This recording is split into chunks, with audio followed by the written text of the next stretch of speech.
সুধী দর্শকবৃন্দ ও আমার প্রিয় ছাত্রছাত্রীবৃন্দ, আমি সমীর কুমার ঘোষ। আমি আমার ছোট্ট ইউটিউব চ্যানেলের মাধ্যমে আজকের ক্লাসে আলোচনা করব ক্লাস সপ্তম শ্রেণীর ইতিহাসের প্রথম অধ্যায়। প্রথম অধ্যায়টির নাম ইতিহাসের ধারণা।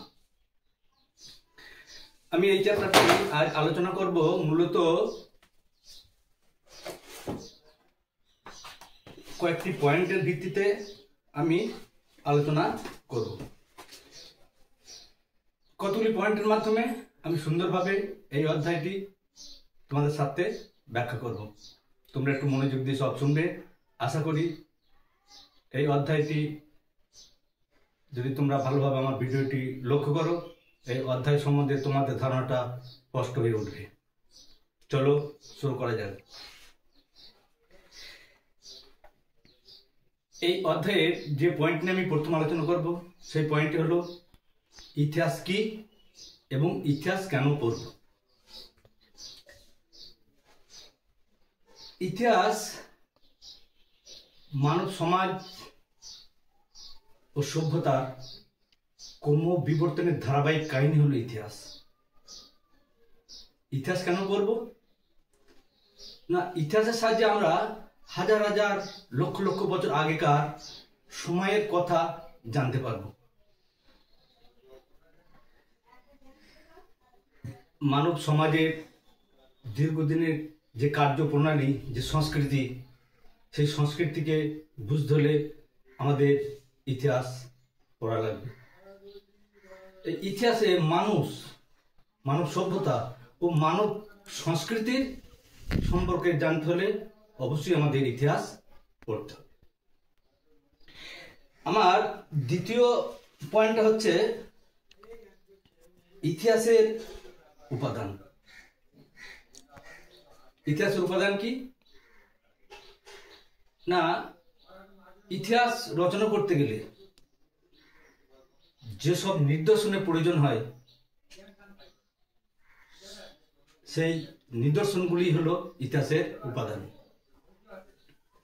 এই ইতিহাসের উপাদানগুলিকে মূলত দুটি ভাগে ভাগ করা হয়। একটা হচ্ছে প্রত্নতাত্ত্বিক উপাদান, একটা হচ্ছে সাহিত্যিক উপাদান। প্রত্নতাত্ত্বিক উপাদানগুলির মধ্যে কি কি পাই আমরা না, প্রত্নতাত্ত্বিক উপাদানের মধ্যে পাই লেখ, মুদ্রা, স্থাপত্য ও ভাস্কর্য। দেখো, লেখ আবার কতগুলো ভাগে ভাগ হয়।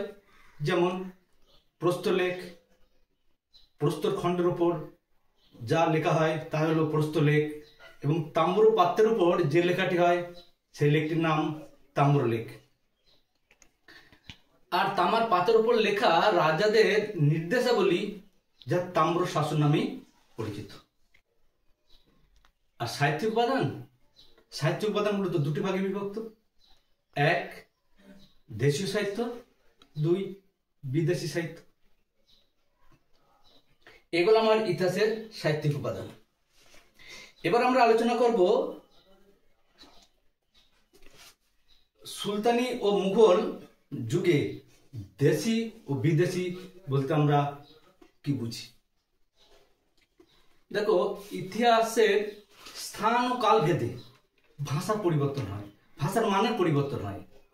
আধুনিক কালে দেশীয় বলতে আমরা কি বুঝি, বিদেশ বলতেই বা কি বুঝি। আধুনিক কালে দেশ বলতে বুঝি আমাদের মাতৃভূমি, অর্থাৎ আমরা যে রাষ্ট্রে বাস করি সেটা কি বলবো আমাদের দেশ। আর বিদেশ হলো বহির্বিশ্বের কোন দেশের নাম, যেমন রাশিয়া, চীন, জাপান, এগুলো হলো বিদেশ। কিন্তু সুলতানি ও মুঘল যুগে দেশ ও বিদেশ ও দেশ বলতে কি বোঝাতো সেটা আমি এবার আলোচনা করব। মুঘল ও সুলতানি যুগে বিদেশ বলতে তাদের বোঝাতো যারা অন্য কোনো গ্রাম বা শহর থেকে আসা ব্যক্তিদেরই বলা হতো বিদেশি। অর্থাৎ বিদেশ অন্য দেশ বা অন্য গ্রাম থেকে যদি কোনো অন্য গ্রামে বা অন্য শহরে যেত, সেই বিদেশিকে মুঘল ও সুলতানি যুগে বলা হতো পরদেশি বা আজনবী। আর দেশ কি না, দেশ বলতে বোঝাতো আদি বাড়িকে, অর্থাৎ একটা অঞ্চলের মধ্যে যদি দুটো জায়গায় কেউ বসবাস করতো, তার আদি যে নিবাস, আদি নিবাসটি কি বলা হতো? দেশ। আমাদের তৃতীয় নাম্বার পয়েন্ট, ভারতবর্ষের নাম হিন্দুস্তান ও ইন্ডিয়া হওয়ার কারণ।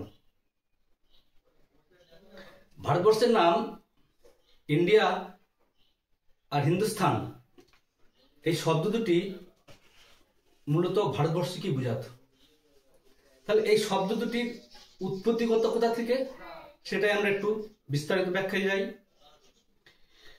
দেখো, হিন্দুস্তান শব্দটি মূলত এসেছে পার্সিকদের জন্য, আর ইন্ডিয়া শব্দটি এসেছে গ্রিক ও রোমানদের জন্য।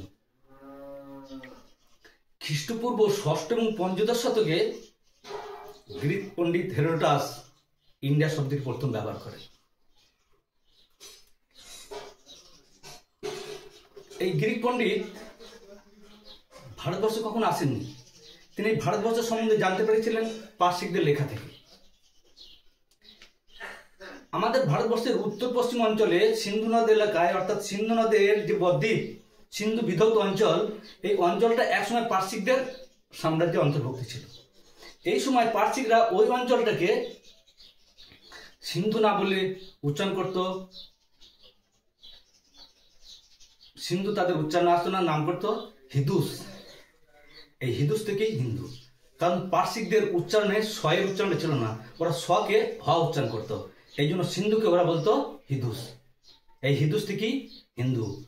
আর সিন্ধু বিধৌত অঞ্চলে যে লোকেরা বসবাস করতো তারা হলো হিন্দু, আর হিন্দুর যে অঞ্চলটা বসবাস করে সেই অঞ্চলটার নাম হলো হিন্দুস্থান।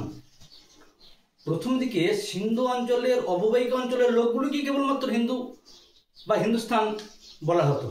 পরবর্তীকালে সমগ্র ভারতীয় উপমহাদেশটাই হিন্দুস্তান নামে পরিচিত লাভ করে। এবার আসা যাক ইন্ডিয়া শব্দে। এই ইন্ডিয়া শব্দটি প্রথম করেছিলেন, আগেই বলেছি, হেরোডোটাস, গ্রিকরা। এই গ্রিকরা পার্সিকদের যেমন দন্ত স্বকে হ উচ্চারণ করিত, আর গ্রিকরা হয়ের উচ্চারণটাকে হস্যই আকারে নিত। কিরকম?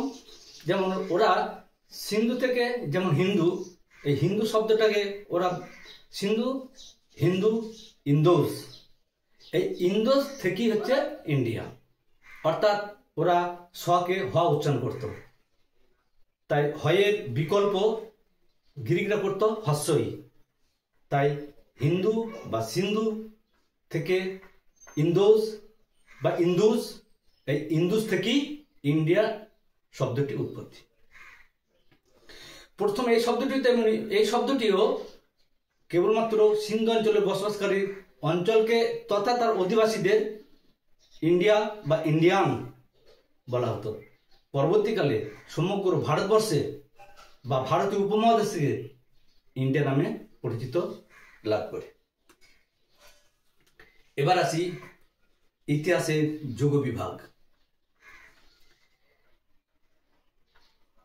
ইতিহাসের যুগ বিভাগ মানব সমাজ ও সভ্যতার ধারাবাহিক বিবর্তনের ধারাবাহিক কাহিনী হলো ইতিহাস। মানব সমাজ ও সভ্যতার ক্রম বিবর্তনের মাঝে মাঝে বিরাট পরিবর্তন লক্ষ্য করা যায়। এই পরিবর্তনের কালকেই ঐতিহাসিকরা যুগ নামে অভিহিত করেছেন। ইতিহাসের দীর্ঘ সময়কে ধাপে ধাপে জানার জন্য ও লেখাপড়ার সুবিধার জন্য আমরা ইতিহাসকে কতগুলি ভাগে ভাগ করতে পারি। ইতিহাসকে মূলত তিনটি ভাগে ভাগ করা হয়: প্রাচীন যুগ, মধ্যযুগ আর আধুনিক যুগ। আজকের ক্লাস এই পর্যন্তই। ক্লাসটি যদি তোমাদের ভালো লাগে লাইক ও শেয়ার করে দিও, এবং যারা নতুন আমার ক্লাসটা দেখছো তারা আমার ক্লাসটা যদি ভালো লাগে তাহলে সাবস্ক্রাইব করে দিও। আজ এই পর্যন্তই, ভালো থেকো, নমস্কার।